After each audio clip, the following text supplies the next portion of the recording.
Yo, I am HyphenX, and welcome to the Great Conversation Podcast, where we indulge in healthy dialogue about topics that are important in today's society and culture. Now, we're not officially back. I know I've been teasing you guys for a very long time that we're coming back, but I decided to have a sidebar conversation with this good brother right here. You see him on camera. You see him right there. You've seen him. If you're in the Rockford area, you've seen him around. This is CG Jhango. What's the word, bro? How you feeling? Hey, man, I'm making it, getting it done. Man, first of all, bro, you know, regular podcasts just be like, hey, man, tell us where you're from, what you been up to, da-da-da-da-da. I don't care about that. Tell us who you are and what's your purpose. Well, yeah, man, I'm CG Jhango, and it's crazy you say purpose, because like how I got the name, I kind of came up with like that is my purpose. How I got the name Jhango, you know, like man, this look, go straight into this little bit of backstory, right? So you know, I was incarcerated. I had got sent to a boys' home, and you know, I met a friend down there, and like you know, we was real tight. That's like my brother to this day. And we decided we didn't want to be down there no more. You know what I'm saying? Like, of all the bullshit we was going through, being down there, you know, getting abused and just a lot of bullshit, we decided to run one day. Man, bro, tell me why. We tried to run. They catch me. He get away, though, but he don't know the way around, how to get where he going and stuff, right? So he gone for like a little 10, 15 minutes. I hear a knock at my door, my window. I look outside. I was good. I'm like, damn, I gotta go again. So they took my shoes at this point. Man, I made a beeline to the back. Now, bro, we was so bad in this boys' home, bro. Like, we had broke the light and had like a little shard of like hard plastic, right? So I had like a shield, man. I'm like, man, listen, I just want to get out, man. I'm just trying to get through the back door, man. Just let me out.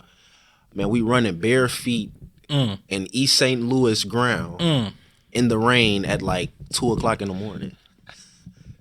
I hear some type of like slave song in my head.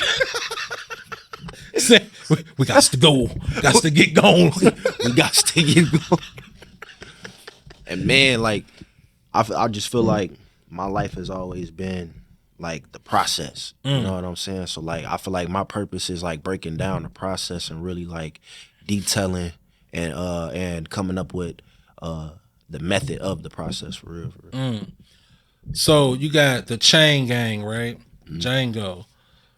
When the reason I asked you before we got on camera, like, what? Hey man, what does the CG stand for? You tell me chain gang, and then your name Django, and only Django I know is Jamie Foxx, right? Yeah. And that was a man who was destined for freedom. So you going from the chain gang to the freedom. What is different in your mentality from when you were a product of the system to now trying to be a solution to the system? I wouldn't even say it's a difference. You know, like, I didn't choose to be a black man in America. You know, and like, whether or not I'm now that. You know, I'm in the system. You know, I'm still part of it. I'm gonna be discriminated against economically, financially, racially, like all type. We know, you know, the what's going on in America right now with everything that's going on. But what I would say is the reason why I came up with that and like I put that like as part of my name, because like the men have always held the danger outside to create safe spaces for women and children in like society, you know? And for our plight specifically, like, we're the ones who, you know, it's a war. We're prisoners of war. So you still feel the responsibility as a man is to provide protection even in a world where manhood is demonized? I mean, like, and what kills me is that like our women don't see that though. You know, like I really get tired of like seeing every day the separatism of, you know, men and women going against each other. Like why is 50? I mean, I get it. I could see where you're coming from. Understand that, you know, the what society has placed on you to you know, for you to live up to. But at the same time, like, look at the times we in. We need each other more than anything. You know. I'll challenge. What does why does the black woman need the black man and vice versa? To that rebuttal, I'm gonna say this, right? So the men has strength, right? We can endure more physically. I'm gonna say emotionally too, and that's not taken away from any woman either, though. I'm not trying to take away from them either, though. But without, and this is me too. Like, me personally, I can tell you from personal experience. Like, if I didn't have that soft touch in my life, it'd just be constant war, constant anger, constant, you know, like. And women really bring out that softness out of a man, and, you know, like, the man brings to that woman protection, husbandry. It's kind of where the word husband come from, you know, like, the provider and protector. What is she? A nourisher. So what I'm hearing you say is yin and yang to be the counterpart. So let me ask this. So do you believe that masculine and feminine energy resides in every being? Yes. Okay. Because you said something that I know the masses are going to disagree with. Oh, for sure. The masses are going to disagree with. They control, though. The masses are going to disagree when you said that a man is. You said something about the man has more control emotionally. I'm gonna say enduring. He's more enduring emotionally. Cause, like, think about it. Think about this. Like, think about. Okay, you hear about the male loneliness epidemic. Male mental health when it comes to suicide. Because, like, when you really think about it, bro, nobody cares about the man, bro. Yeah. You a man, suck it up, get over it. What? You know what I'm saying? Like, that is Endurance. the societal standard. You know what I'm saying?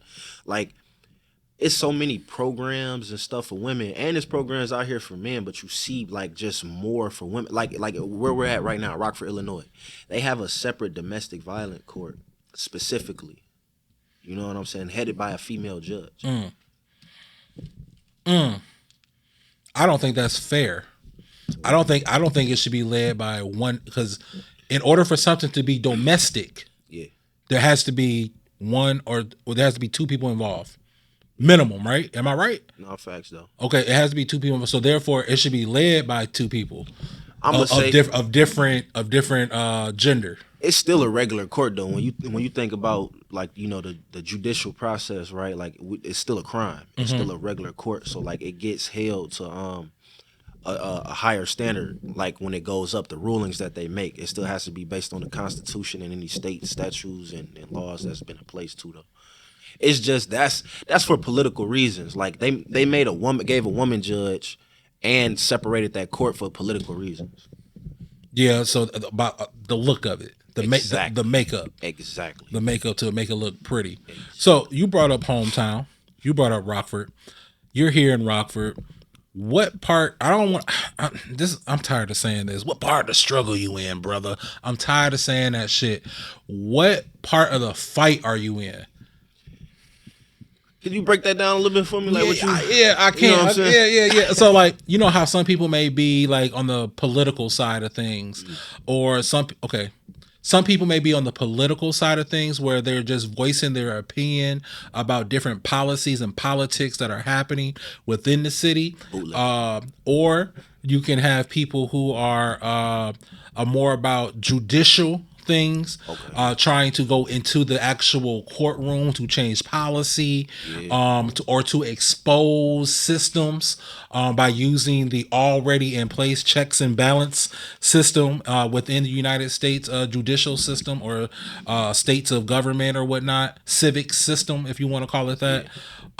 Or are you a complainer? I'm gonna say something.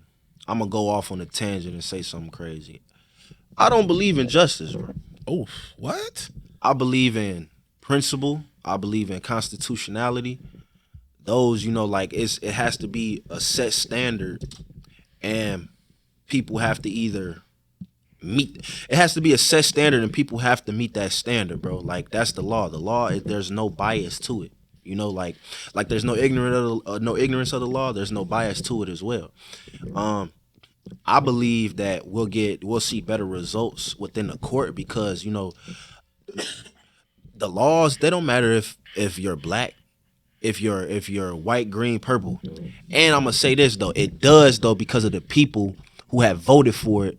Because Well, some people will push back on what you're saying because there have been laws that have been made to go against gender, to go against race. Exactly. So when you say that principle doesn't see either of those two things, people will be like, nigga, you bullshitting. But I'm gonna say this though, are you registered to vote? Yeah. And I'm talking to the audience though. Okay. The people who saying I'm bullshit. Yeah, you know what I'm saying? Like, are you registered to vote? Do you know the political and democratical process? Do you know about due process? Do you know how the 13th Amendment came about? Do you know how the 14th Amendment came about? You know what I'm saying? Like, a lot of the freedoms in America that a lot of other races, including us, benefit from has been off the hard work, sweat, blood, and tears of black people, man. The civil rights era, the 13th Amendment. So let's go back to this justice principle thing. I think that's very interesting. So principle, right? What principle? I'm gonna help you. What principle brought forth the 13th and 14th Amendment? Slavery, man. Slavery. Now, is slavery a principle or a system? Slavery is a system. Okay. Slavery is a system. They'll try to tell you, listen, the Civil War was over slavery. They might try to tell you it was state powers. It was state powers to do what? Right, for to have slaves and to make money off of no labor. It's an industry. It's what we seeing right now with marijuana. Think of it like marijuana. Same thing. Like how some states have the laws that legalize marijuana while some don't, and now federally is being, hemp is at least federally being banned and whatnot. Yeah, they still coming out their hemp. Man, that's a whole nother. Right. They still coming out their hemp. So I'm very interested. You don't believe in justice. Yeah. So I'm booting up my computer right now because in order for me to have an intelligent conversation, right? Need that definition. I need that. We need that. And I'm glad that you're here to get definitions because people like to just say anything and run with shit. Most definitely, because I'm sitting here, I'm perplexed. I'm like, okay, he doesn't believe in justice, but he believes in principle. But I believe in fairness. There's no such thing as absolute equality. There's gonna be some type of inequality, but the thing is closing the gap though. You know what I'm saying? Like closing the gap. Like the American dream is supposed to be off of, you come here, you get an education. From that education, you get a good career. You either go on to get a job, start your own business, get loan like that. You don't see that. You go into debt just to work at Wendy's. I got a bachelor's degree and I'm a manager at Wendy's. What? I'm supposed to be in a lawyer's office somewhere, bro. Feel you on that. So justice here, I got just behavior or treatment, a concern for justice, peace, and genuine respect for people. A judge, in particular, a judge of the Supreme Court of the country or state. So that's what it came up here. So behavior and treatment. Mm-hmm. So you don't believe in behavior or treatment of people? Do you know how many people are truly guilty of a crime but get off because of procedural error within our courts? So think about that for a second. Do you know how many people actually get off and don't? Think about how many crimes go on unconvicted. Or matter of fact, scratch that. Think of how many people are innocently convicted and sentenced to do so much time and then is later on exonerated. All that, that's 23 years of my life. How am I going to get that back? I got exonerated in I May or may not win a lawsuit, but like you feel me? They said that's justice though. They said that's justice. The scales, it's a balance. So principle is the fundamental truth or basic rule that acts as a foundation for a system of belief, behavior, or operation. And with that definition, what I'm gonna say is, so a lot of people saying, man, things should be like this. You're right. They should be, but that don't mean that they are. The principle is what started this to go into justice, but justice isn't being, I want to say, accurately applied, because it's a lot of things of why we can say because. Yeah, because I watch a lot of TV, right? I'm not ashamed of saying it.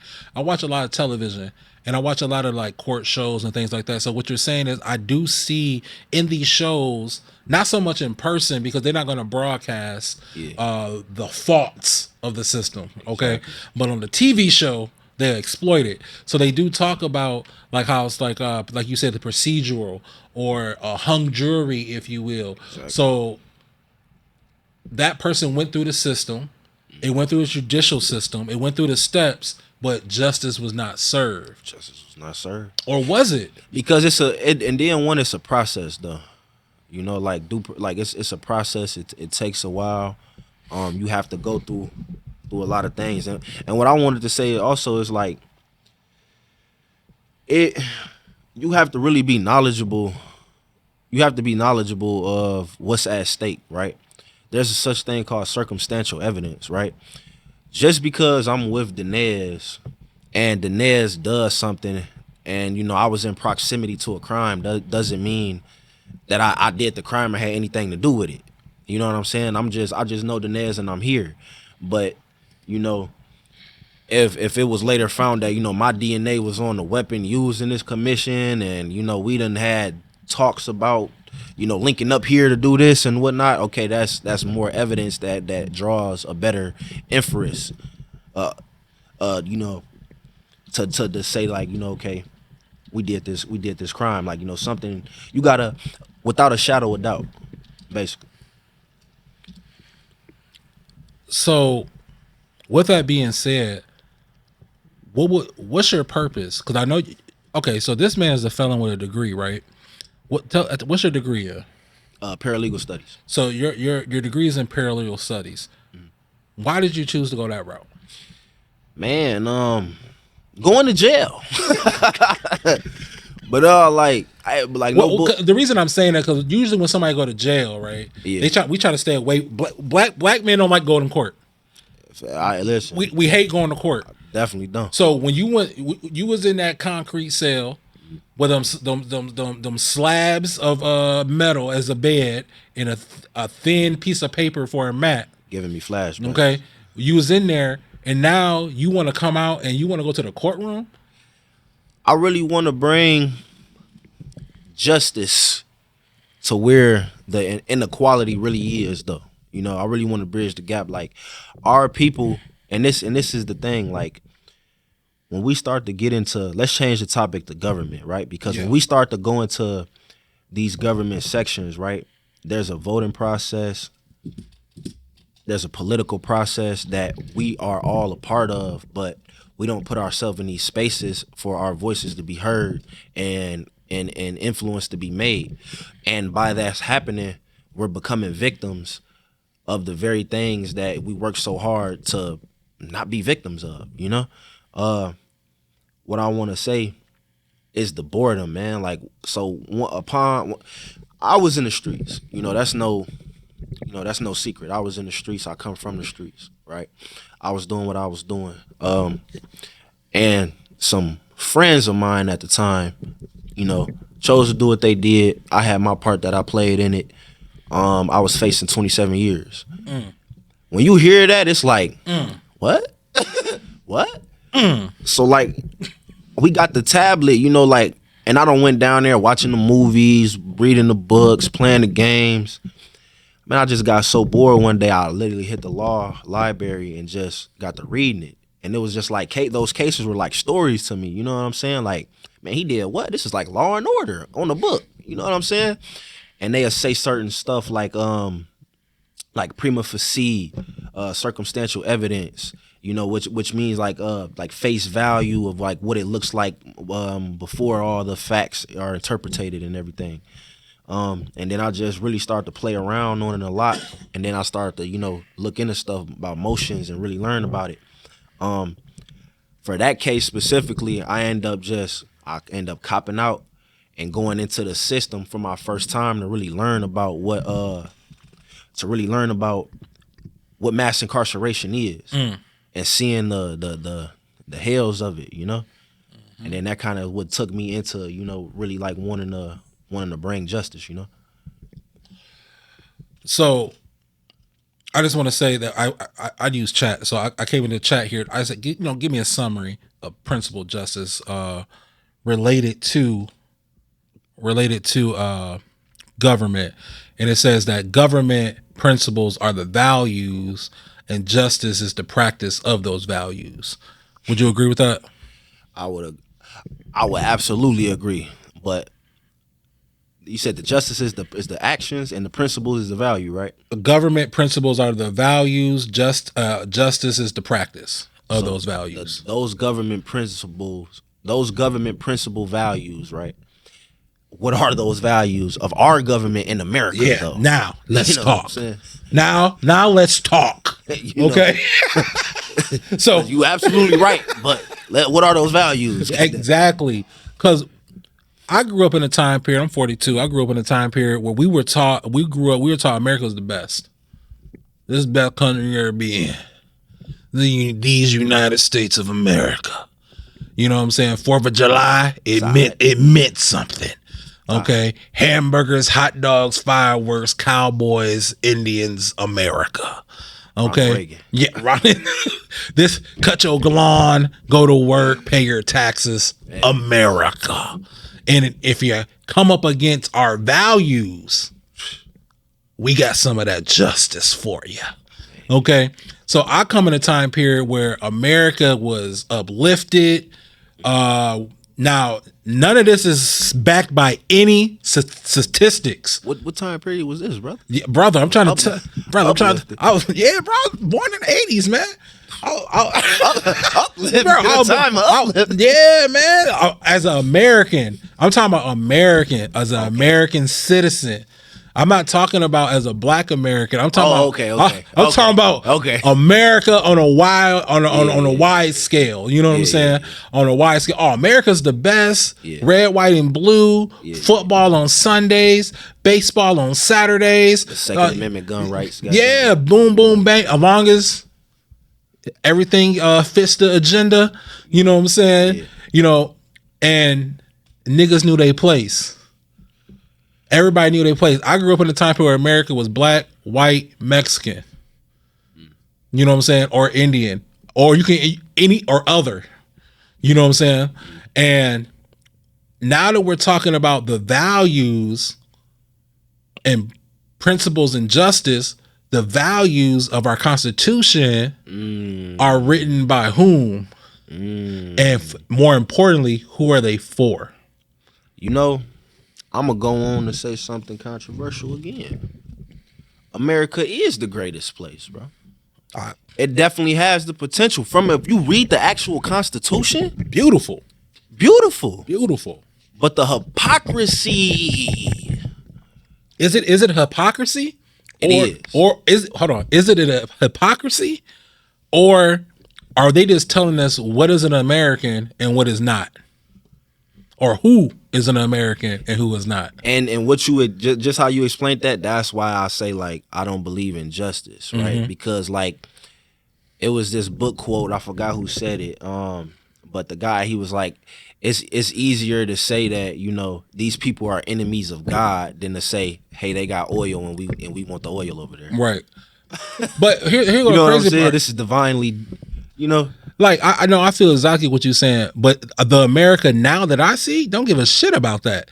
The America now doesn't care if they're, I don't know, America now don't care if somebody's a Satanist. I'm going to say the America now hate America shit. And the America that's been built off of this hypocrisy though, not the actual America, and that's what we're all tired of. We want to get back to, hey, listen, bro. It say here in this Constitution that all men is created equal. Why the fuck am I at the bottom of a tier system and you got all of this shit and there's no, you know what I'm saying? There's no redistribution. So what I hear you say is that we want the America that was promised to white folk.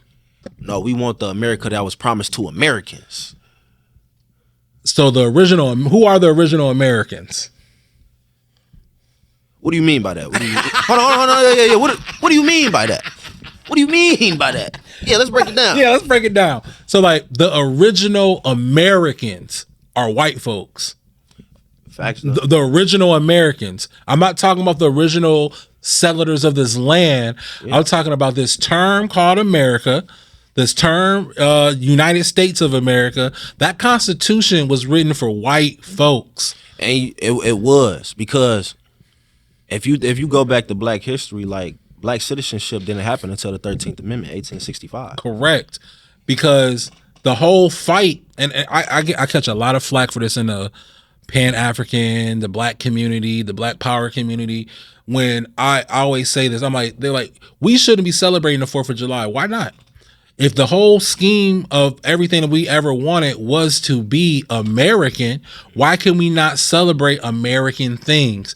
That was the whole civil rights was for. That's what everything was for you to be an American and to live by these principles like democracy, equality, freedom of speech, individual rights, checks and balances. You gotta accept the good and the bad. People want to just accept the good and just, life doesn't work like that. Correct. You know what I'm saying? Like, and that's what it like. Exposing the hypocrisy and like accepting it. There's a such thing as white privilege. People don't want, there's no, yes it is. Yes it is. Just accept it, like it's a real thing. Like us, like Black people being targeted by the police and all, it's a real thing. All of this stuff really happening. There's really hateful people out there, you know what I'm saying? I like to explain privilege like this, for example. So like say everybody come to your granny house, but you live with your granny. There's certain things in that house that are expected out of you, and things that you can do that your cousins can't because they don't live there. Fact. You know what I'm saying? So that's privilege. People don't understand the privilege. So let's say granny house is the Constitution. Okay. Which me living there, I'm the white man. I'm the settler. I'm the original American. My cousins coming in. You know what I'm saying? My cousins coming in are the ones who are aspiring to be American. But you can have something to drink. Your water is right there. Don't touch my motherfucking juice. Because I live here. The juice is for those who live here. You're not a part of this yet. You're visiting or you're here for a certain amount of time. Some people will call that a visa. Who opened the door for me? Exactly. Who invited me here? Am I a guest or not? No, you just got dropped off. You know how I go in the black house. So you talking about you just got dropped off. But in that instant though, like y'all literally bought us. Like y'all bought us here. People like to say, okay, Africans sold other Africans. I mean, listen, chattel slavery. There's no other slavery is worse as Western slavery. Correct. We all know the Arab slave trade lasted the longest, Correct. But there's no other chattel slavery is worse as Western colonization slavery. Yeah. So like y'all bought us over here, right? To do this work and all of this, right? Then we went to war and everything, and now we're here. We're like when you get into the mass incarceration aspect of it, y'all literally made another system of slavery Correct. to like keep us down, because it's like, okay, we have to find a place for them. You know what I'm saying? Y'all literally bought us here. Generations of generations. That this is all we know. Right. This is our home. I brought you here, but under these guidelines. Now what you're trying to do is you're trying to get like me. You trying to get the same privilege that I have. Oh shit, we want to be left alone. We had Black Wall Street, Rosewood. Too much. Come on, bro. Like too much. They won't leave us alone. Cannot let you thrive. You know what I'm saying? Not in my house. You can't What? You can't sit in the big chair. It's not, that big chair is a one seater. Man, listen, I done did some renovations to the room, repainted it, put some shit up. Now you want to be all in my room and shit. Versus, hey, listen, you just stay over there and be in your room. All right, fine. I'm over here in my room. Hey, what you doing in here? What is you peeking in for? What you want? Let me know if the listeners can relate to this. Like, you remember when you first got your little job, your paycheck and whatnot. You know, at first they didn't force you to pay bills, but the minute they saw you spending that money happily, man. What? Where you got some new shoes on? Man. Oh, okay. All right. Okay. He got some new shoes. That's fine. That's a new fit? Oh, okay. Okay. All right. Now, wait a minute. Now, you're not going to keep coming in here with bags and you haven't paid no groceries in the house. You ain't did rent, nothing. Yeah, let me Wi-Fi, phone bill. Let me put let me put these restrictions upon you. Let me show you what justice look like. Cuz now I need you to be in here contributing. You know, I'm glad you're using this analogy because now this is where it comes in from, like, okay, asset versus expense, right? Mm-hmm. So, okay, you got to pay for groceries. All right. What do you usually pay for groceries? Oh, I pay this much. All right, I'll put something towards that, right? Why not go out in the back, plow some land, tomatoes, bananas, all of this? Okay. And I don't really need to pay for the groceries no more. I'm eating my own food now. I'm bringing my own food in. You got to pay for that land. How you watering them plants? So bam. Nigga, you're not coming up off me. So wait. So bam. Okay. Asset versus expense. Yeah. Right? Okay. How much did this land cost? Let me buy the land then. You know what I'm saying? What? It's gonna be an inflated price, however I get it. As long as I got it though. Mm-hmm. I start making my own groceries, my own tomatoes, bananas, chili peppers, and whatnot. You know what I'm saying? Oh, you want this type of dish that I made that's over here? Oh, you gotta chip in for it. You gotta pay for it. Ownership. You know what I'm saying? Like, we were once asset. I read this book. I think you still got my book, Brainwashed by Tom Burrell. Yeah. And he talks about how the black man was one of the first advertisements in America. Oh, yeah. You know what I'm saying? And how advertising works. And now, guys, keep in mind, this is not going to be a linear conversation. This is real nigga conversation. So we're going to be all over the place, but it all relates to the same thing. Just keep up. Catch up. You know what I'm saying? So even what I was saying with Tom Burrell's book, he said how black men were, blacks period, were the first advertisements here in America, for real. And how the advertisements went from strong, reliable, listens well, this, that, and the third, till when we started doing for ourselves after the Civil War into Reconstruction, and everybody was selling watermelons and coming up, then it turned into lazy, undependable, you know what I'm saying, things of that nature. So advertisement is king. If I have that, I'm gonna put this. I'm gonna see how you do it. How are black people advertised now? How would you say we advertised? Loud, ghetto. Like we're sexualized a lot too, definitely. Like baddies, especially like baddies right now, that got like our women in a chokehold, man. They trying to be the baddies and stuff. Ass and wigs, man. It's all ass and wigs. Like, I agree with that. You know, now the black woman, no, everybody relax. What word did you just, huh? Now the black women, their advertisements almost been the same. You know what I'm saying? Yeah. More or less. Voluptuous, more or less. Curvy, docile. What's the word? What's another word I'm looking for? Servant, leader of the family.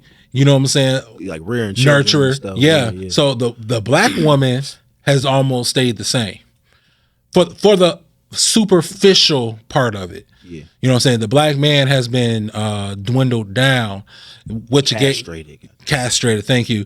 Which gave a woman a false sense of security, a false sense of identity, and out of position, if you will. Yeah.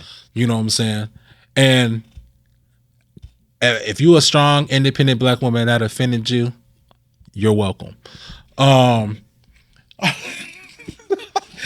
they the only ones that be walking. I don't never hear no white woman talking about she's strong, independent. Hey, no, forget that. All of this, black women are not protected. I feel like that's propaganda, bro. The only people who I see going after black women are black women, bro. When they say black women aren't protected, right? I'd be like, you told me you didn't need protection. Nah, that's a cop out. It's not a cop out. Let me tell you why. Have you ever jumped in to help a woman who was getting her ass whooped by another nigga? Yeah. And then you see them again together? Yeah. Or while you trying to get him off of her, what's she doing? She getting you helping. She getting you off of him? I'ma say because one, not only the feelings part is like it's too intermingled, because you got to think like some of these people are families, they had kids and got a long history. All right, fair enough. Number two is dependency though. You know, because think about who do they substitute when they do break away finally from their man? Who do they go to? What you mean? Who they go to? Support. Well, you mean who's there for them? Exactly. Yeah. We don't have nothing economically. You know what I'm saying? We're marginalized. We don't have nothing. No, that's true. Where you gonna go to? You don't have no community here. You feel me? So let's talk about that. Let's go back and if you guys are not, if you are new here, let me tell you, I am infatuated with the Willie Lynch letters. Infatuated with it, because it really tells you. I don't care if it's real or if it's fake. It tells you about the mindset of those at the whim of power. Facts. Man. It teaches you everything from how the white man wants you to be, from a domestic standpoint to a political standpoint, and to my favorite, it even teaches gatekeepers to be who they are. Dun dun dun dun. Yes, my mighty gatekeepers, the way you think, the way you move is a result of the white system. I'm not going to say the white man, because the white woman in there too. So the white system, the white system. What do we call it? Systematic racism. What do we call it? White privilege. What do we call it? The law of the land. What do we call it? So when I look at the Willie Lynch and I see how the mind process of the oppressor, you know what I'm saying? I got to go back a little bit more. I started to understand when I heard this right here, that white people at one point in time were in the Caucasus Mountains and it was black people in the front of the Caucasus Mountain keeping them at bay. I understood white people. Hold on, everybody like, HyphenX, what are you talking about? Yeah, are you sympathizing? Are you sympathizing with the caveman? I'm like, what do you call it? What do you call it?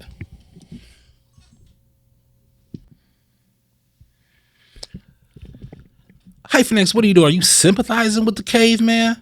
No, not necessarily. I like to live I have a unique talent of finding common ground with whomever. And when I say common ground, not to the fact that where I sympathize with you, to understand doesn't mean to sympathize. Let me say that now.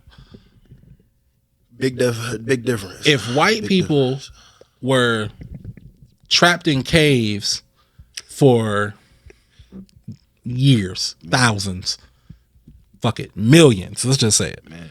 If it's possible, they come from a different human bloodline, like I don't know, let's say Neanderthal. Let's just say that. And these primitive black folks, let's just call them, I don't know, Moors. Let's say primitive. Yeah. Let's say they kept them in these mountains. So white people have always acted from a place of oppression. They have always acted in a place of scarcity. insecurity, whether that be food, clothing, water. The fork. Let's just look at the instrument, the fork. The fork was not even a eating utensil. The fork. What was it? Oh, I'm glad you asked. So they would use their hands to eat. The fork was to stab other white people's hands Away from get away from your food. Now they had no plates, brother. You know what I'm saying? That's what what it was made for. You know what I'm saying? And then it adapted. You know what I'm saying? Into a form. That's why they put so much emphasis on your cutlery. You know what I'm saying? You want to have your fork right here. You want to have your spoon right here. Yeah. Niggas don't care about that. You know what I'm saying? Now we the ones who taught it though. We taught them manners, how to wash and bathe themselves. That's different. That's coming into a situation, assessing the situation. Like you got to at least wash your ass. Bare minimum. You got to at least wash up. You know what I'm saying? But I'm saying all that to say this is that if I look at the United States Constitution, right, I could see where these white people are coming from. So these are the group of whites, and I'm only speaking of American whites right now. You know what I'm saying? I'm only talking about American whites. Okay, yeah, give us some context. Yeah. I'm only talking about American whites. They came over, now based off what they tell us, they came over, these are rejected white folks. They own people don't want them. Religion. They at the bottom. Political and religion, affliction, and they ran from it and, try to seek sanctuary. So they come over here and they try to put themselves in a higher pedestal, a higher hierarchy than what they really are. If I put myself up here, like if I now I'm the more. I'm the black man in America. I'm over here and I'm a white guy, but I'm the black man in America because the black man overseas represents power and prestige. Yeah. I'm over here now. I want to be treated like them, but I want to treat y'all like y'all treated us. To an extent. Because I've always asked this question. I had some Egyptologists ready to mummy my ass up. I was like, so the white man, if the black man was on top of the world for millions and eons years while the white man was eating raw food and bathing in his own shit, what happened? What was the switch? What changed everything? You know what I'm saying? Two things I believe happened, and you can tell me what you believe. I believe two things happened. One, you had the sympathizers, not the understanders, but the sympathizers, who came in, taught this, that, and try to treat them as equal. Yeah. And once they treated them as equal, because what is the white man's mightiest power? Religion.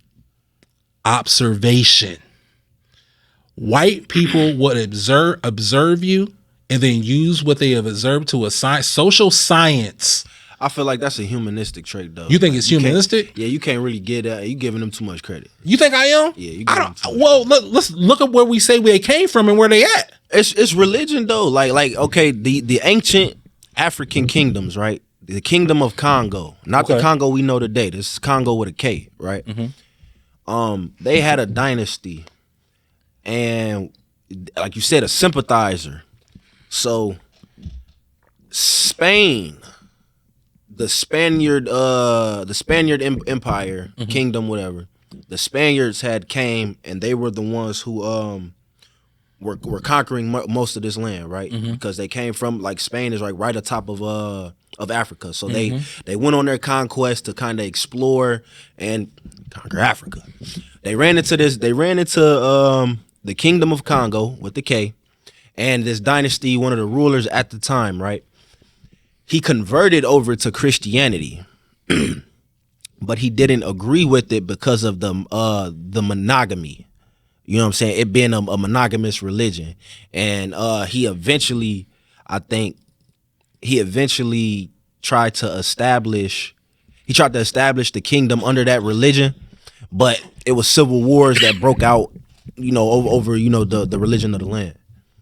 But I'm saying that to say, though, like, that's how they always infiltrated back then, is religion. You know what I'm saying? Giving parts of their culture.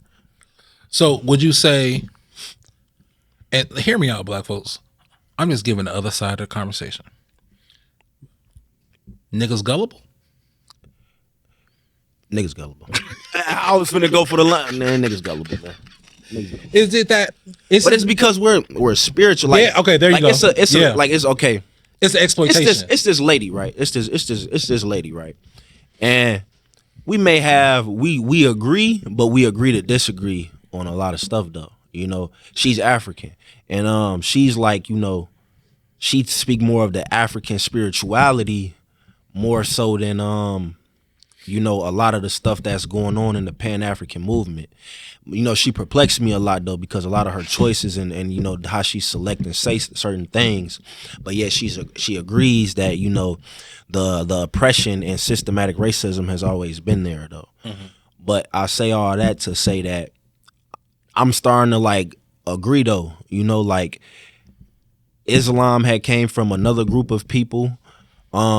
And, you know, like, there's still good parts of that religion. This is why I am a Muslim and stuff. But still, though, you know, like, we've came and been conquered. And then, you know, we've been forced to believe other stuff instead of really, I guess you could say, developing our own natural instincts and abilities. You know, like, we have consciousness, but we don't really understand what that is. Trade isn't a bad thing. You know, it's only a bad thing when, you know, hey, I got this iPhone 15. You got an iPhone 10. Let me give you the 15 because it's better. Now it's 17, 18, 19. No, I want you to have this iPhone 15. This got to be the standard. This is, you know what I'm saying, like forcing something that you know isn't known if it's good or bad for real, you know. Trade. I just remember coming up, you know, America the Beautiful, America the Great. And that Reagan era, bro, hard. And then they're talking about the trade routes. So I think conquering comes from assets, and religion. Absolutely. But I think the first step is assets. If I could beat you down by taking away assets, I could feed you anything. Because you're starving, you're malnourished. You know what I'm saying? You don't have what you need. You can't think clear. But I got rice here. You hungry? I got rice. I just need you to kneel down to my God here. And then I feel like, yes, it's the assets, but how do you get there? Because that's the aftermath, right? First, I come over as a missionary, right? When you see it was this brother. He did like a review. You see this white lady. She got like dreadlocks and stuff. She's over in the African village talking about Jesus Christ. And, you know, like you come over in the morality mission. Oh, this is good. Yeah, yada, yada. Christians have always been the ones with the crusades coming in, setting up businesses, extracting land, and wherever country they're from, interests. Well, they're to derive the, like, if you, okay, Africa, right? Africa has civilizations, ancient civilization, and it has been. But I'm gonna say this though, like the control over that land to actually like, when it comes to an engineering aspect, right? Because it's one thing to grow crops and, you know, harvest your crops and everything, but when you're talking about really developing the soil of the land, really bioengineering those foods that come from those crops and stuff, it's a different, you know, like. Nobody had that at that time though, for real, you know, until people came in with, you know, with their new innovations and everything that added on from us, of course, being the original, whatever. But I'm saying all of that to say, I forgot where I was even going. The white man has always had a problem with irrigation. The white man has always had a problem with planting things. That's why they eat things like turnips and potatoes and shit like that. You know what I'm saying? So I don't know, man. It's not that I sympathize with white folks. It's that I get it. Okay, I got you. Yeah. It's not that I can. What's the word? Condone. Yeah. I'm not condoning anything that you've done. They came in with faith though, like, you know, they get you, because like everybody, and I mean everything, is disarmed first. You know, I come in under a nice demeanor. I come in very agreeable. You know, like I show that I'm not a threat, while secretly in the background I'm talking to them. Hey, yeah, man, it's nice as hell over here. Y'all need to come down here. This is a great mining operation. What we call that? Backdooring? Yeah. You know what I'm saying? Shysters, Yeah. scammers. Yeah. You know what I'm saying? So like, I believe this got me kicked out of a 7-day Adventist church. I believe that white people are just naturally more evil than black. Facts. I just bro, we have never committed all right. no atrocity that wasn't perpetuated somehow in some form or fashion by the white man. And and when I say white man, I mean Russian, American, French. Yeah. You know what I'm saying? Czechoslovakian. Everybody in that little cluster. You know what I'm saying, bro? Like you can't name any all of the eternal conflict and civil wars of Africa and corruption has been what? CIA operations, coups. Yeah. Literally. Yeah. They come in, it's almost like hunting. You know what I'm saying? They come in, they start the stampede. They find the weakest one, they brainwash him or her. Tell us where it's at, man. And then send them in. You know what I'm saying? After they've been able to control them, send them in to infiltrate, send them in to hold the gate, if you will. To hold the gate to only let in who we want to let in. So see what you did there. It's a great transition. Let's talk about gatekeepers, bro. Let's just go there. My favorite. Yeah. What is a gatekeeper? A gatekeeper is supposed to be a gatekeeper is supposed to be a protector for those going out and coming in. A gatekeeper is supposed to act as a regulator, right? A one who upholds the standards set by whatever inside the gate that they are supposed to be protected. From my understanding and definition. So basic definition, a gatekeeper is someone who controls access to information, opportunity, people, spaces, or resources. Basic definition, a gatekeeper is a person or system that decides who gets in, who gets left out, and who gets opportunities and who gets blocked. Every day, secretaries are deciding who gets to meet with the boss. Bro. Teachers are choosing who joins the advanced classes. And my personal favorite, club bouncers deciding who enters. Okay, now, let's talk about what do we in the black community believe that the gatekeeper's job is versus what the gatekeeper believe their job is. I think the gatekeeper pretty much agrees that they're supposed to. I feel like no, I can't even say that. I feel like the gatekeeper feels like, okay, I only have to let a certain type of person or type of thing in, and usually they on some nepotism shit. You know what I'm saying? Like, I'm gonna holler at my people, I'm gonna get whatever, and then if my people come with some people, then we peoples, let's do it. Mm-hmm. But in the overall community, I feel like gatekeeper has been stigmatized to where it's a bad thing. And anytime that they're a gatekeeper, they're there to keep you out. You know what I'm saying? They're not there to access or not. Like, hey, what's you will run into some gatekeepers though that'll understand that, because like it is pay to play. Unfortunately, like that's the name of the game. So it's like, well, hey, you come correct, you get access. It's that simple. So we can agree that gatekeepers, not to let everyone through. Yep. Everyone can't either though. You know what I'm saying? Then it'd be too common. What's the point of the gate? Correct. Then at that point, it'd just be a revolving door. At that point. So I understand the controlling of access. My issue becomes when the gatekeeper values are not the same as the policies, funds, what else did it say? Policies, the funds, the quality of schools, the fair jobs, all that. What am I trying to say?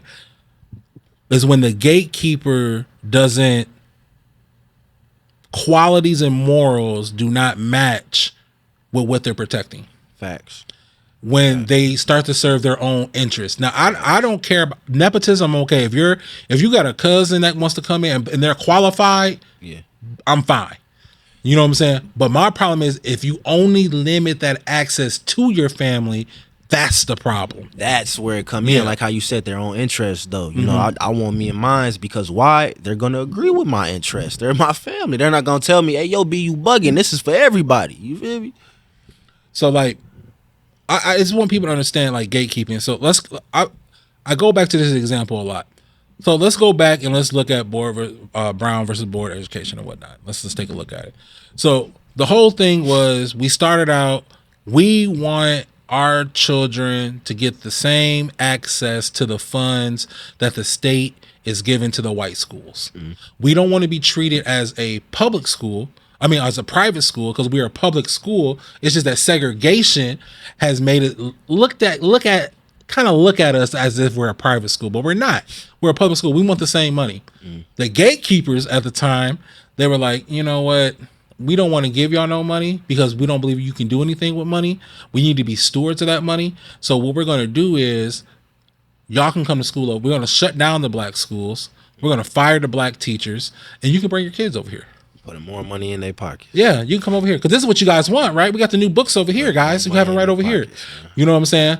And I always look at that when I first start reading about it, and I'm like, how did we go from we want money for our schools to let's send Ruby Bridges, who's 9 years old, to go infiltrate a building? It wasn't about money though. Like it was about money, but it was more so about our skin color though. That's why. Yeah, it was for the people on the lower rung. I mean, like that's a what I'm gonna say, a symptom of it though. You know, because like everything boils down to our skin color. You know what I'm saying? Like because I'm black, I don't have no economic advantage. Because I'm black, I don't have a political advantage. Because I'm black, I can't get this loan. I can't live here. I can't have this home. I can't start this business. All because I'm black. So if you eliminate the skin problem, then essentially, let's call it the skin element. Yeah, if you eliminate the skin element, then essentially everything else is eliminated. But of course, that's a should be thing instead of how it is thing. You know, that's true. But I do we not believe that bias is a natural human thing? It is. I think it's just natural. Period. It's selection because it's like I'm gonna look for any threat, but it's propaganda though. Propaganda is a real thing. It'll teach you what the threat is. Exactly. Yeah. You know what I'm saying? I agree with that too. So what I'm hearing is that we need to control our own propaganda. We need to control our own thoughts. Do you even know how many emotions you go through in a single day? 24 hours. You just went from one to another right there. But at least I noticed. Yeah, it, yeah. You know what I'm saying? At least I intentionally did that so you can notice my emotions. Right. Now, in 24 hours, people I don't even exactly. You know what I'm saying? I'm gonna recommend a book. It's by P.D. Ouspensky. It's called The Fourth Way. It's about metaphysics, and they talk about this as well. Self-remembering. That's the way to increase your consciousness. You know, like, man, why am I feeling like this? We don't even question that. We just feel it. And I done seen people break their lives in depression. And it was this beautiful girl, right? I grew up with her. We was even locked up. I used to have a crush on her, man. Like, it's crazy to see. Like, on top of all the problems that we go through in the black community, like drug abuse, prostitution, like homelessness, all of this, like if you just had the right mindset, you could probably, you know, work your way out of some of that stuff and get up out of there. Like, on top of all of that, she didn't have the right mindset. So like that drug abuse beat her.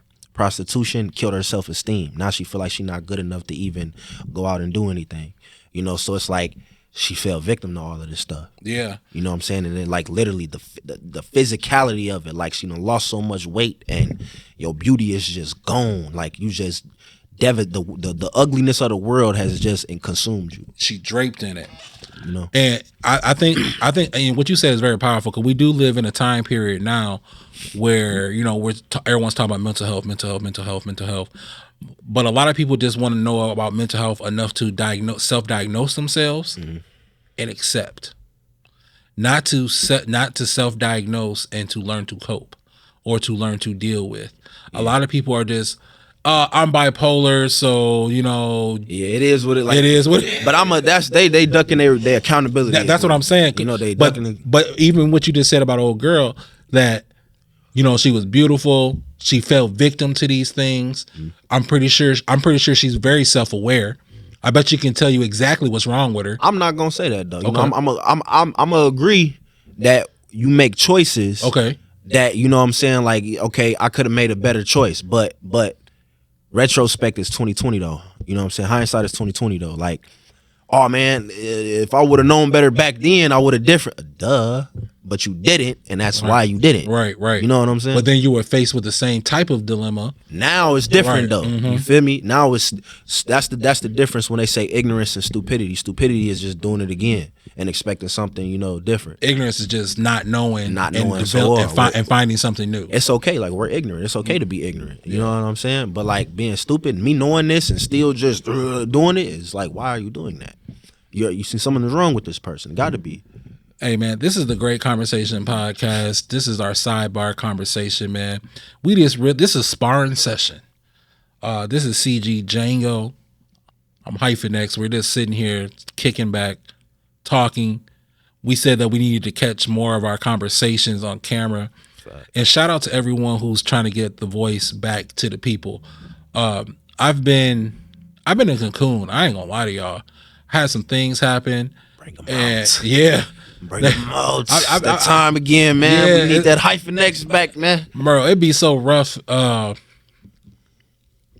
here. You know what I'm saying? I'm gonna leave it like that. No excuses. I'm here. It is what it is. And I'm letting off shots. And on our next one, watch this, y'all. On the next switch. on the next, I got drones, baby. I'm just dropping bombs. You have to become smart in strategy. I can't always be on the front line, but I can damn near get that robot I got to be on the front line for me. Feel me? If I can control 27 from a controller, I'm going to learn how to do that. But gatekeepers have really just put this. I got a bad taste in my mouth from gatekeepers. And this is from someone who used to be I used to be in HR at Servercom, if you know me, and I'll let you in. I've been a gatekeeper. I know who to let in, who not to let in. But a lot of the criteria that these political gatekeepers have, they're showing allegiance to. They're no better. Systematic racism. They're no better than gang members, if you will, because they want to demonize gang members. Let's just demonize them. You're no better than the ones that you hold to a low standard, because you're repping your set hard as fuck. You're repping you Democrat this, Republican that, Independent this, Baptist this, Muslim that. You know what I'm saying? Christian this. But why are you not talking about the actual principles? Why are you not talking about the actual principles in what you believe in? And why aren't your principles what drive your success and your decision making when it comes to who has access to quality schools, fair jobs, things of that nature? Why does your political attire have to matter? You know what I'm saying? I think we should just get rid of political parties, period. Nah, because then they're going to come back and form. There's going to be tribes, factions. Okay, let's talk about that. So should we rebuild the system, or should we destroy the system and replace it with something else? Rebuild, reform. I'm with reform. Yeah. But we have to be careful, because the white man already showed us what happens when. Okay, the white man has showed us what revolution look like. Hold on. I got you. Hold on. Okay. I promise you're gonna like this. The white man has already showed us what revolution look like: bloodshed, conquering, place a government system. They also showed us what not to do in a political system is when the oppressed becomes when the oppressed becomes the new oppressor. If we are going to reform, right, or replace, let me put that out there too. If we're going to reform and replace, we have to be careful to not become the oppressor. Facts. You know what I'm saying? Facts. So, black folks, we know what revolution looks like. Revolution is going to take some force. Revolution's gonna take some bloodshed. We understand that. Two things. Go ahead. Okay, two things. Number one, absolutely it's gonna take bloodshed or some type of violence. People not ready for that. Number two, we don't have no exit strategy. We know what revolution looks like, but we don't know the aftermath of revolution though. You know what I'm saying? Like, we don't have no 50-year plans, 100-year plans, 30-year plans, like all these. There's companies right now that's been around for hundreds of years who have had 50 plans and transitions of power, you know, where, oh yeah, my daddy's daddy on this, and this is what we doing, this is what we doing today and it's been planned, you know? Like, we don't have that. So it's like, okay, you think, okay, Martin Luther King, it gets so easy to be a martyr, but it's okay, what is the next step though? Okay, the civil rights happen, they're here. Now what? Oh, the organization just keep on the behalf. No, it has to go somewhere now. It has to be some definite answer. This is why the LBGT community has such a big influence and is so valuable now. You know, at one point they was going through the same stuff we went through, but yeah, we could never get over it because of course, like, you can't put those two together because you could be black and gay. But I see what you're saying, because they moved like a unit, and no one was attached to them. Everyone attaches to us though, and it's always it's issue based though. You know what I'm saying? Like, we're still talking about the past. You know what I'm saying? Like, we really have everything at our disposal to not be oppressed no more. We can't get outside of this. Yeah. You know what I'm saying? Yeah. Willie Lynch letters, like, we can't get outside of that shit. And we know how stupid this shit is though. Like, to say, like, and I don't know, it's just like, bro, it baffles me sometimes, bro. Just sick Negroes. Like, it's like we don't understand. Like, I love the way you just said that everything that we need, we already know. But what we don't have is the gumption and the belief in ourselves to apply. Yeah. You know, it's like we're stuck in a whole, you know, knowledge. No. Knowledge is not the key. The application of knowledge. Application of knowledge. Forget about application. And the reason that we do so is because we're still asleep in a spiritual realm, believing that someone's going to save us. And that's not necessarily the case. Man, bro, God only helps the doing. Yeah. Only helps the doing. Sleep on that. You got to be doing something. And I'm a go on to say something even more controversial, man. Baby brain, man. Like, you say God helps the doers. Like, you have to question everything, bro. Yeah. Where the proof is that God is real or not? Oh, here it comes. You know what I'm saying? And this is as a believing Muslim though. But like, you have to entertain some of this stuff sometimes though. Like, I just seen, we need to go back to our natural powers and spirituality, bro. That's what got us conquered, bro. You living in fairy tales, bro. You know what I'm saying? Oh, you apply this dirt to your skin and it has healing process. That's because it has the elements that it has in it is what's reacting with your skin. If you had a different enzyme structure and you absorbed that, shit could have gave you cancer. You feel me? We don't know particular scientific methods of stuff. I believe there's a way to fuse spirituality with science. I do believe that. In metaphysics, that's how. I was about to say that. Just finna on my phone, no lie, though. But that is a whole nother conversation for another time, man. We're gonna cut this short, just because we could talk forever, and we got to put some parameters on it. Cause that's the problem with people. They ain't got no fucking boundaries, man. But go ahead, give the people. We got about 9% left on this battery. Give the people where they can find you at, and then just whatever message you want to put on their ear right now. Go ahead, follow me on Instagram. The number 8 Ball Eddie. That's BALLEDDE. The number 8 BALLEDDE. Follow me on Facebook, CG Jhango, JHANGO, and follow the brand Scheme Academy, SKEEM AKADEMY. And I'm gonna leave you with this message. Solidarity. You got to start meeting the people who you feel have different opinions than you, and to sit down and have honest conversations and realize that it's okay to disagree with somebody, you know, but find common ground and solidarity with your people, You feel me? Y'all heard my man's find a common space, solidarity with your people, have healthy discourse like we do here at the Great Conversation Podcast, where we always say you don't always have to agree to have a great conversation. Peace.